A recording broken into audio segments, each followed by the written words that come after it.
Hello friends, welcome back to the True Blue Smokehouse. It is Friday, August the 27th, 2021. It's a beautiful Friday evening where I am, and we're in the beginnings of a mammoth, epic cook for tonight and tomorrow morning, preparing some food for a class picnic, class of 87, Douglass High School, Atlanta, Georgia. And we've got both of the kettles going at this time. So let's take a look at what we have on the kettles. On the original Weber kettle, we've got a pork shoulder or Boston butt, bone-in pork shoulder, whatever phrase you feel comfortable with. That one's probably running about 8 pounds or so, 8.5 pounds. I'm using my Craycort grills today, Craycort grates maybe I should say. I'm using the N Sear unit that you see closest to us. Water in the middle. We're running with just regular Kingsford charcoal. Got a couple of pieces of pecan wood in there for smoke. We're going to let this run until it gets up to an internal temp of about 165, 170. I'll probably pull it, wrap it, and then put it back on to finish it off. Obviously the internal temp that we're trying to get to is about 203. That's what we've got going on the original Weber kettle. And as we work our way over to the newer Weber kettle, another pork shoulder. This was probably about 7 pounds. The setup I'm using on this side is a naked basket below. Again, Kingsford charcoal. I've got a steel in the middle to serve as a deflector plate. A little water pan in the back to keep it moist. The temperature gauge unit that you see in it is for the iGrill unit made by Weber. That's what I'm using on the newer Weber kettle. Over on the original Weber kettle, I'm using a meter plus. So to recap, 2 pork shoulders, combined weight about 15 pounds. And so it begins. Hey guys, we're back in the True Blue Smokehouse. It is Friday evening, August the 27th, 2021. We're continuing on this mammoth cook for my class of 87 Douglass High School picnic cookout tomorrow. Let's work our way over to the original kettle. Let's check out what's going on. Oh, would you look at there. We've got this Boston butt that's browning up quite nicely. Got a little bit too brown in a couple of places for me, but we're just going to consider that bark. We'll figure out what we do with that as we move along, but otherwise I'm pleased with how it's turning out. Been wrestling with this fire all evening. It looks like it's been getting a little bit too hot at times and then a little bit inconsistent in some other places at times. I decided to go ahead and put a couple of heat deflectors in there to manage the heat a little bit, so we'll play around with that.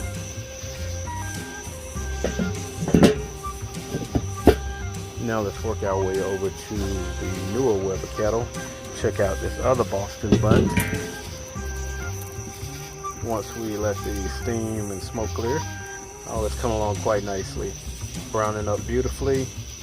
It's running at an internal temp of about 141 degrees. We'll give it a little bit more time, probably another 20 to 25 degrees on the internal temp. I'll pull it, wrap it, put it back on, and let it finish off.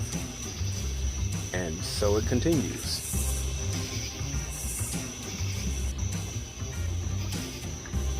We're back in the smokehouse. Let's check on these pork shoulders to see how they're coming along. My temperature gauges are telling me that it may be time to wrap. Check the newer Weber. That's beautiful. It's showing at about 162 internal. I'm gonna go ahead and pull that and wrap it, but before I put it back on, I need to check those coals because it looks like I'm dropping in temperature.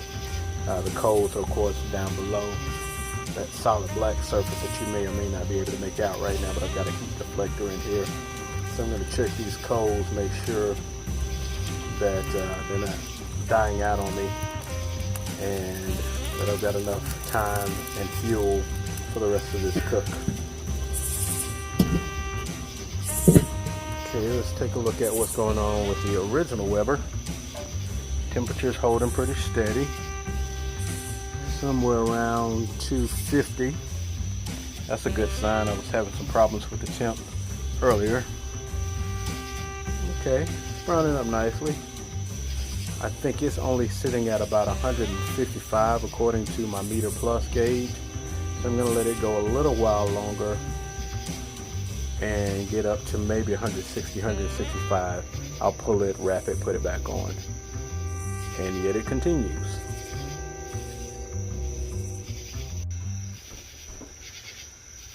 Hey guys, we're back in the True Blue Smokehouse. It is now Saturday morning, probably sometime around 12:15.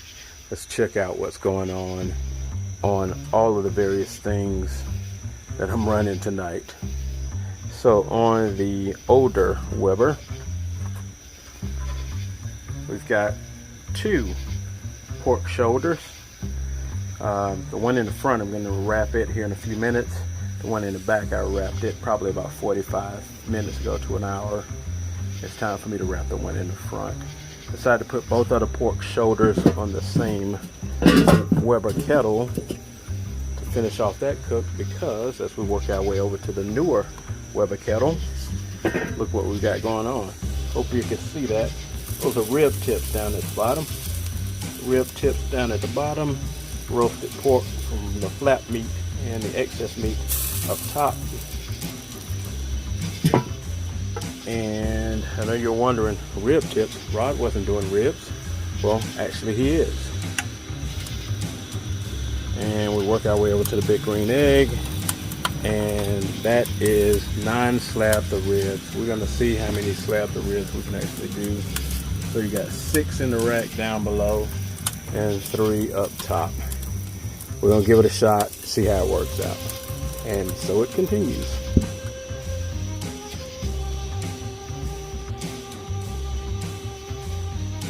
Hey guys, it's 2 o'clock, about 2:30 in the morning, Saturday morning. I'm still at it. But check this out. Temperature gauge on that pork shoulder is showing 201. So let's check it out with a handheld unit.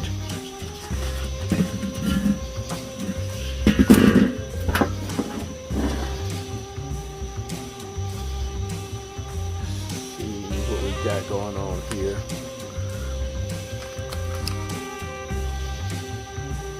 196, 97. Check a couple other spots.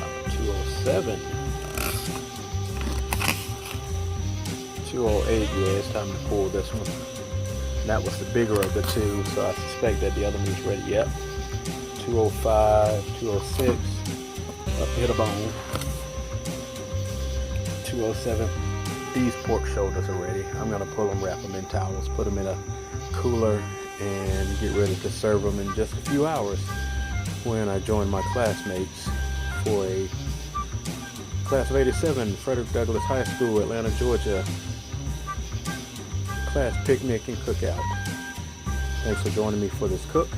Oh, the ribs turned out nicely, by the way. And the only other thing I've got left on the grills tonight are the tips. I believe they're probably about ready, but we're gonna go ahead and pull these pork shoulders, wrap them, and get them in a cooler. Thanks for joining me for this cook. Until next time.